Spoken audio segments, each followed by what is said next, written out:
Hello students, हमने पिछले video में पढ़ा था ट्रांसपोर्टेशन के बारे में। हमने हल्की फुल्की नॉलेज ले ली थी, यानी कि ट्रांसपोर्टेशन की हमने डेफिनेशन समझ ली थी। तो हम जानते हैं कि ट्रांसपोर्टेशन है क्या। तो जैसा कि हम जान गए थे कि the process of moving substance from one place to another within an organism is known as transportation. एक ऐसी प्रोसेस जिसमें कि कोई ऑर्गेनिज्म, जिसमें कोई सब्सटेंस मूव करता है, move from one place to another within an organism, जिसमें कोई सब्सटेंस मूव करता है वन प्लेस से अनदर ऑर्गेनिज्म में। तो इस प्रोसेस को हम कहते हैं ट्रांसपोर्टेशन की प्रोसेस। ट्रांसपोर्टेशन एक ऐसी प्रोसेस है जिसमें कोई भी सब्सटेंस जो होता है वो मूव करता है from one place to another within an organism. Okay, क्या सब्सटेंस मूव करता है? तो वो कौन से सब्सटेंस हैं जो कि मूव करते हैं? वाटर, न्यूट्रिएंट्स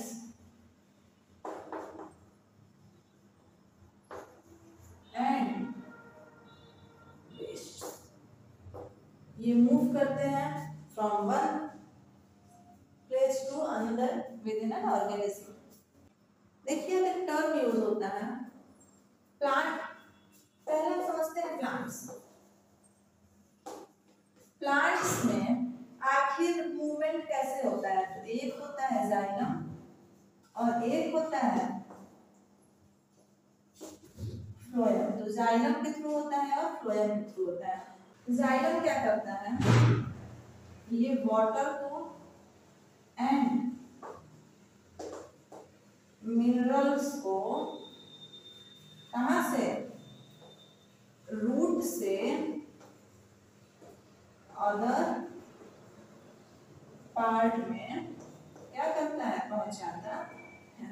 ठीक है, वाटर एंड मिनरल्स को ट्रांसपोर्ट करता है रूट से अदर पार्ट में। और अगर हम बात करें फ्लोएम की, तो ये ट्रांसपोर्ट करता है किसका? Food from leaves to other part of plant। ठीक है, प्लांट्स में ट्रांसफर करने का काम, ट्रांसपोर्ट करने का काम करते हैं जाइलम और फ्लोएम। जाइलम जो होता है वाटर और मिनरल को रूट से अदर पार्ट में पहुंचाता है, और बात करें फ्लोएम की तो फ्लोएम ट्रांसपोर्ट करता है फूड को लीफ से अदर पार्ट ऑफ प्लांट तक। अगर हम बात करें ट्रांसपोर्टेशन की, तो ये भी टू टाइप के होते हैं। एक होता है एक्टिव ट्रांसपोर्ट और एक होता है पैसिव ट्रांसपोर्ट। एक्टिव ट्रांसपोर्ट क्या होता है, पैसिव क्या होता है? तो एक्टिव में एनर्जी की नीड नहीं होती है और पैसिव में एनर्जी की नीड होती है। ठीक है, एक टर्म आता है डिफ्यूजन और एक टर्म आता है ऑस्मोसिस। Diffusion, osmosis. क्या होता है डिफ्यूजन और क्या होता है ऑस्मोसिस? डिफ्यूजन में किसी पार्टिकल का मूवमेंट होता है।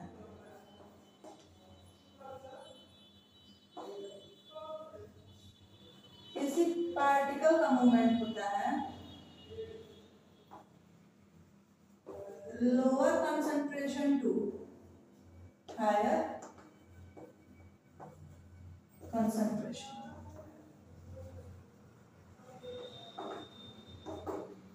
और ऑस्मोसिस में किसी भी सॉल्वेंट का मूवमेंट होता है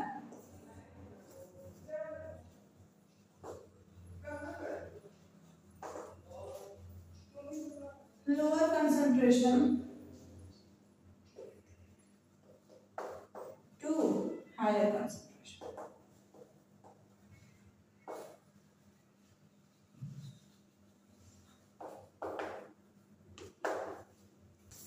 अब हमें ये जानना है कि ट्रांसपोर्टेशन ह्यूमन में कैसे होता है।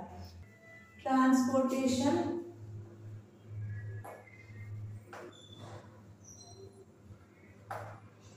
इन ह्यूमन, देखिए ट्रांसपोर्टेशन इन ह्यूमन कैसे होता है। Transport system of human is known as circulatory system. Transport system of human is known as circulatory system. ये जो होता है सर्कुलेटरी सिस्टम, ये ग्रुप ऑफ ऑर्गन्स होता है, group of tissue, group of cell, ठीक है। मेन कंपोनेंट क्या क्या होते हैं सिस्टम के, तो blood and lymph, arteries, veins and capillaries. हमें इस टॉपिक में सबसे इम्पोर्टेंट एक डायग्राम है जो कि एग्जाम में अक्सर पूछता है, डायग्राम ऑफ हार्ट।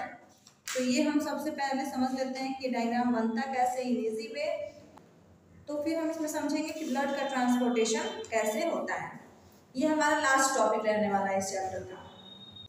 ये जो डायग्राम है ये है ह्यूमन हार्ट, ओके। इसे आप लोग भी ड्रॉ कर लीजिए, एग्जाम में मोस्ट इंपॉर्टेंट डायग्राम होता है जो पूछता है। इसमें ये पार्ट है aorta, pulmonary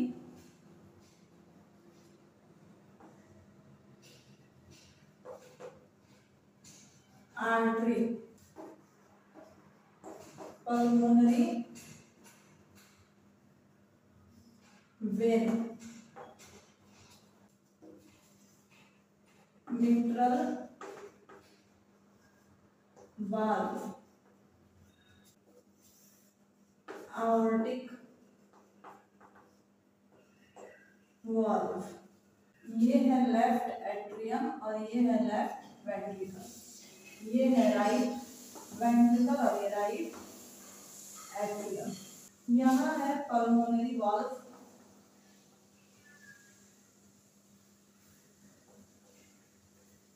और ये रहा आपका tricuspid valve.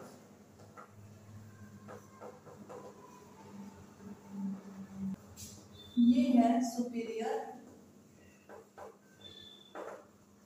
Vena cava, okay. ये है आपका हार्ट का डायग्राम। इसमें कुछ मेन पार्ट्स हैं जो कि आप लोगों को लर्न करने होंगे। Aorta, pulmonary artery, pulmonary vein, mitral valve, aortic valve, tricuspid valve, pulmonary valve, superior vena cava, right atrium, right ventricle, left atrium and left ventricle। अभी आपको इतना डिटेल में नहीं जाना है ब्लड कैसे ट्रांसफर होता है एंड ऑल, ये सब आप डिटेल में पढ़ेंगे अपने 12th क्लास में। लेकिन हाँ, कुछ स्टेप्स है जो कि हमें जानना है। तो सबसे पहले आप इस डायग्राम को ड्रॉ करिए और फिर हम बताते हैं क्या स्टेप्स हैं ब्लड को ट्रांसफर होने में। सबसे पहले आता है superior vena cava and inferior vena केवा। आता है राइट एट्रियम में,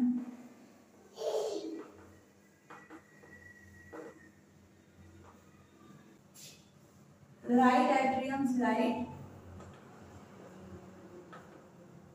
वेंट्रिकल, लेकिन ट्राइकस्पिड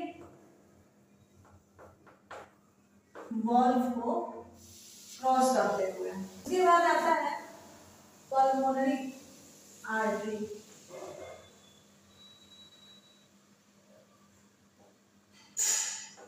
पल्मोनरी वॉल्व को क्रॉस करते हुए।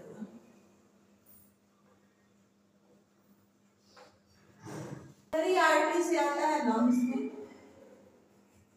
और लंग्स से पल्मोनरी वेन्स में, पल्मोनरी वेन्स से लेफ्ट एट्रियम में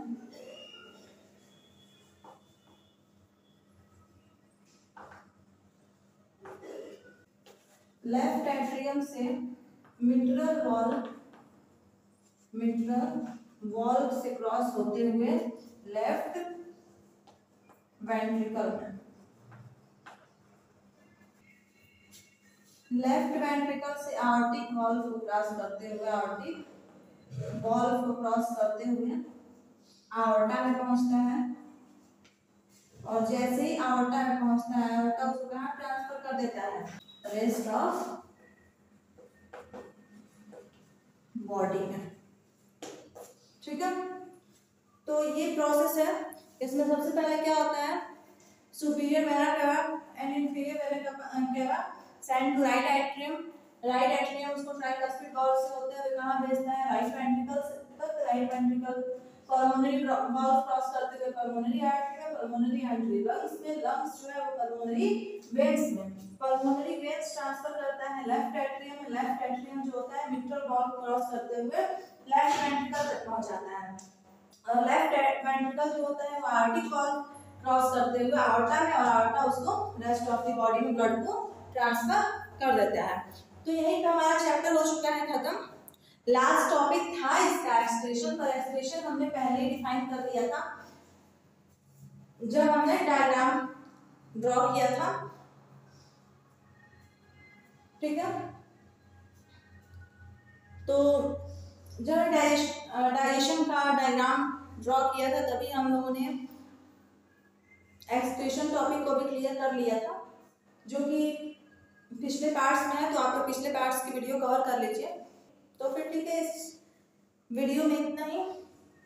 अब हम अपना सेकंड चैप्टर स्टार्ट करेंगे नेक्स्ट वीडियो में, तो आप लोग इस वीडियो को शेयर करिए अपने जो भी कॉन्टेक्ट्स में 9 to 12 तक के स्टूडेंट्स हैं, सपोर्ट शो करते रहिए आप लोग। Okay, thank you.